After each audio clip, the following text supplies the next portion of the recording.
Welcome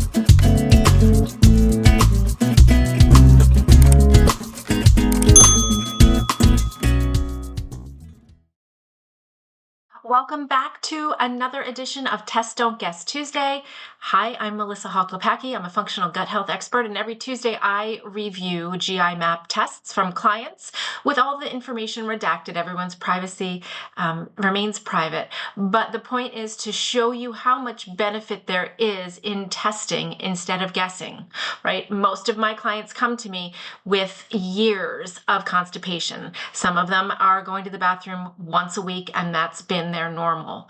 We need to figure out what's happening inside their microbiome and their guts so that we can make improvements and heal there so they can start pooping better. It's as simple as that. So come along today as we review a case study. I'll tell you of a 28-year-old woman who came with a history of constipation and bloating since college.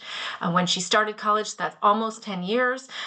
She's currently 50 pounds overweight. She has very bad menstrual periods, lots of anxiety, and insomnia. So those are the symptoms that she walked in with. I'm going to show you the test results, and then I'm going to tell you how we got her out of this. So stay tuned. So again, the GI map test starts out looking at bacterial and parasitic pathogens as well as viral pathogens. And as a reminder, this page is what I see light up when people have lots of loose stools and diarrhea. A lot of times they've been traveling and they just haven't gotten over something they picked up. This is the page that we pick that up on. So nothing to report here. This is the page of the test that talks about H. pylori and the bacteria that are supposed to be there. The commensal or keystone bacteria are the bacteria that we know we need in good levels in our guts. You will notice that for this client, her H. pylori level was elevated, though not consistently high, and none of the virulence factors were there. She did not have a lot of symptoms of H. pylori, but I'll tell you that H. pylori lowers the acidity of the stomach and can lead to constipation. So I looked at this in the beginning as possibly a cofactor in her constipation, but let's get into the rest of the test and I'll tell you what we did. So when I look below at the commensal and keystone bacteria, you'll notice that Bacteroides fragilis was very low, and the fecal bacterium prosnitzii level also undetectable. These need to be replaced. These have lots of functions in the gut. They make butyrate. And so we would use, anytime I see commensal and keystone bacteria low, I use specific probiotics to increase those numbers. Also, adding kiwi fruit in her diet in the morning can increase the number of fecal bacterium prosnitzii naturally.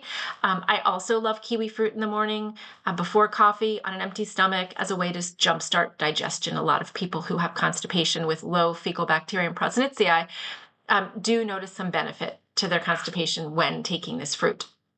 Here at the bottom, you'll notice that the bacteriophila, the Bacteroides and Firmicutes levels, creeping higher and higher, while you can see the Bacteroides level is very low and Firmicutes is very high. I often see this in weight loss resistance, and that is exactly what's been happening for her at 50 pounds overweight at only 28 years old. When we shift her diet, we will see a change in these phyla. Upon questioning and talking about her diet, she got very little fiber, very little vegetables, occasionally would have a salad with some iceberg lettuce, occasionally a piece of fruit, but she claims she didn't really like fruits and vegetables. And this is very apparent, not only in the results of this test, but in the way her body's performing. Remember, your body is a Lamborghini. And if you owned a Lamborghini, you would not put crap gas in your car. If you put crap food in your body, how do you expect your performance to be, right? And the very first telltale sign of that is constipation or diarrhea, right? If our bowels aren't performing as normal, how are we expecting to get the energy out of our food, right? The same way that a Lamborghini would perform best on that high octane gas. So it's something that needs to be considered. And any of my clients with this kind of picture, that is somewhere that we start with diet. And of course, when things are weak in stomach acid, when we see H. pylori especially, there is always going to be opportunistic or overgrowth. And here we see the Enterococcus faecalis, staph, and strep all are high. significantly higher. Also, you'll notice here in the commensal overgrowth microbes, the Dulcivibrio and the Methanobacteria are also high, creeping higher. I see that when I see SIBO, right? SIBO is small intestinal bacterial overgrowth. And as you can imagine, if you have weak stomach acid, either due to H. pylori or other factors, and your food is not digesting in your stomach properly, when it hits the intestine, everything grinds to a halt because the body says, wait a minute, this is not digested yet. So as intestinal transit time slows, and because all the bacteria was not killed in your stomach, you now have bacterial overgrowth in your intestines.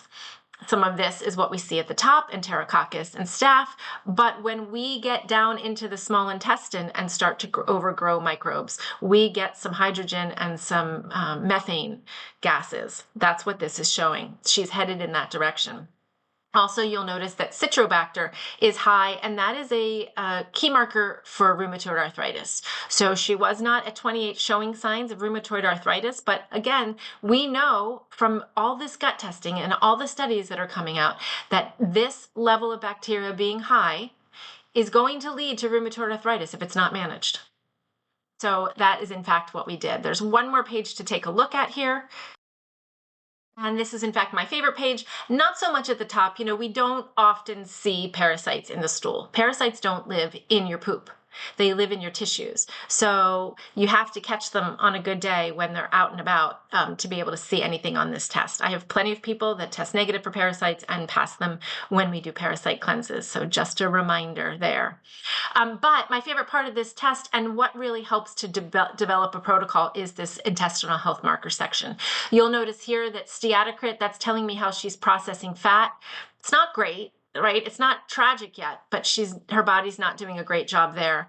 And elastase 1 is very low, and that's telling me not enough pancreatic enzymes. So I would want to add an HCl and an enzyme, but I would want to make sure that we weren't going to aggravate that H. pylori, right? Because H. pylori's job is, one of the things it does is lower the stomach acid.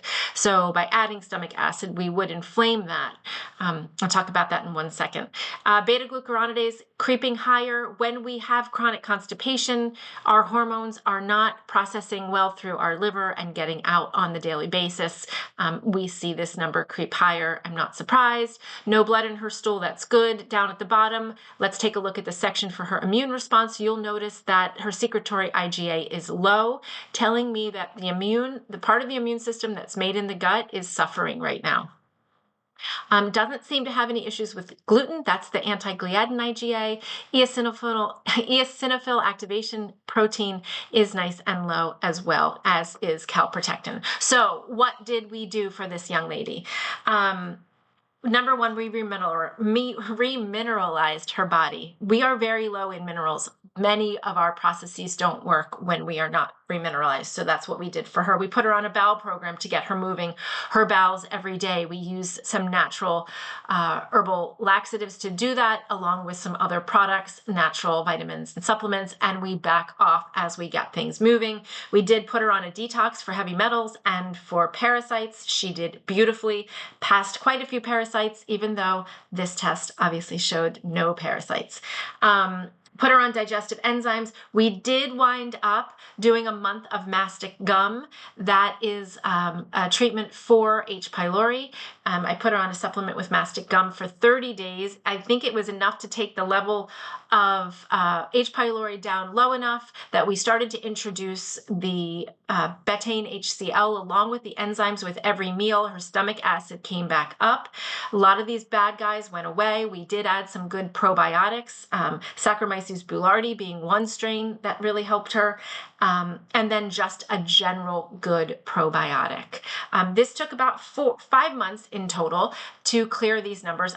We did another test. Everything came out very well on the back end test. Remember that any of these tests are a snapshot, a moment in time. You will see something off, right? But for the most part, the bad guys cleared up. That Citrobacter went away, and she is doing beautifully. So this is another episode of Test Don't Guess Tuesday. I'm here every Tuesday. Again, Melissa Hall Klepacki. You can order your own test at digestivediscovery.com. There you'll find a little portal with lots of information about healing from whatever your test results show. You'll get the data that you need to heal. Thanks for joining me. Come back next week. I'll see you then.